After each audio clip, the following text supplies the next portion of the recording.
भारत में पहली महिला शिक्षिका के रूप में जाना जाता है।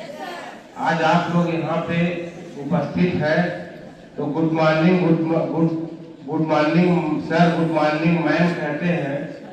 तो अगर सावित्री बाई फुले नहीं रही होती तो शायद गुड मॉर्निंग मैम कहने का अवसर नहीं मिलता। उन्होंने बालिकाओं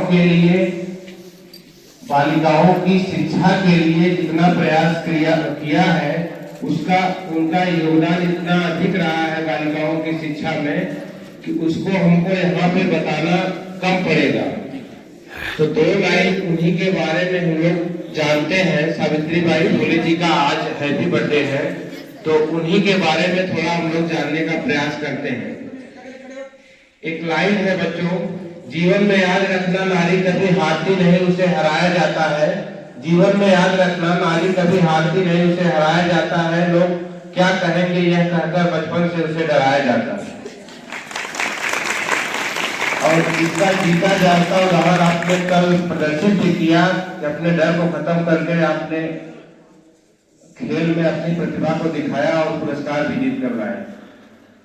हम इनकी बात कर रहे हैं। सावित्री बाई फुले का जन्म 3 जनवरी 1837 पूरे महाराष्ट्र में दलित परिवार में बच्चे हुआ था।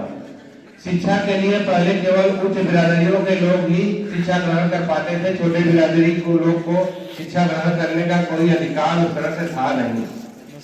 सावित्री बाई फुले पर छोटी उम्र में ही उनकी शादी हो गई, तो वो जब अपने ससुराल गई तो उनकी पढ़ने की बहुत इच्छा थी।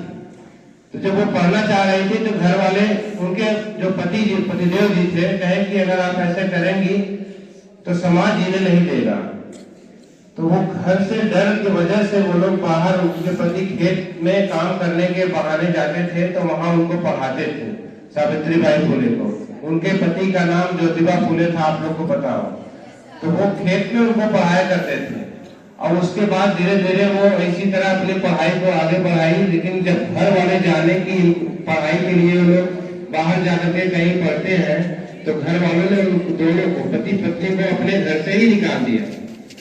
तो एक उनके मुस्लिम मित्र थे, उन्हीं के यहाँ जाकर के शरण लिए और उसके बाद वहां पे सावित्री बाई ने एक छोटा सा बालिका विद्यालय खोला और वहां पे 2-4 लड़कियों को भी पढ़ाना शुरू किया। धीरे धीरे संख्या बढ़ती गई, 150 लड़कियां वहां पढ़ने आने लगी। सावित्री बाई जब फुले पढ़ाने जाती थी तो रास्ते में उन्हें लोग कीचड़ फेंकते थे, टमाटर से मारते थे।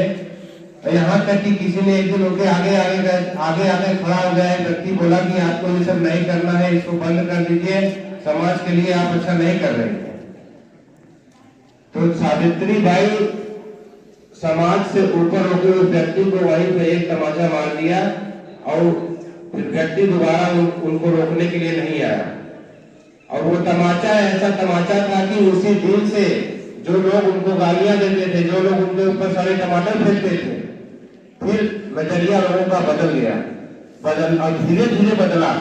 सावित्री बाई ने केवल बीज बोया था, अभी पौधे का जन्म होना बहुत बाकी था। बीज बोया था, एक शिक्षा का बीज बो दिया बच्चियों के लिए और बच्चियां पढ़ने लगी। और जितनी बच्चियों को उन्होंने पढ़ाया वो बच्चियां भी सहयोग करने लगी। उसके बाद 18वीं शताब्दी के आसपास इतनी हमारे समाज में इतनी कुरीतियां थी कि जैसे कोई महिला विधवा हो जाती थी उसको लोग बहुत प्रताड़ित करते थे। और यहाँ तक कि शारीरिक शोषण होता था, मानसिक शोषण होता था और जबरदस्ती दुराचार भी होता था। उसी में कितनी महिलाएं जो विधवा होती थी, प्रेग्नेंट हो जाती थी, तो बाद में अब समझिए कि एक विधवा स्त्री अगर प्रेग्नेंट हो गई, अब उसके लिए समाज में कोई जगह नहीं होती थी। एक स्त्री के साथ ऐसी घटना हुई तो सावित्री बाई ने उस विधवा स्त्री को अपने पास रखा, उससे जो पुत्र जन्मा उसको उन्होंने गोद ले लिया, फिर उसको पढ़ाया। वो बाद में एक बड़े डॉक्टर के रूप में उभरे और उसी दौरान एक भारत में बहुत बड़ी बीमारी प्लेग के नाम से फैली।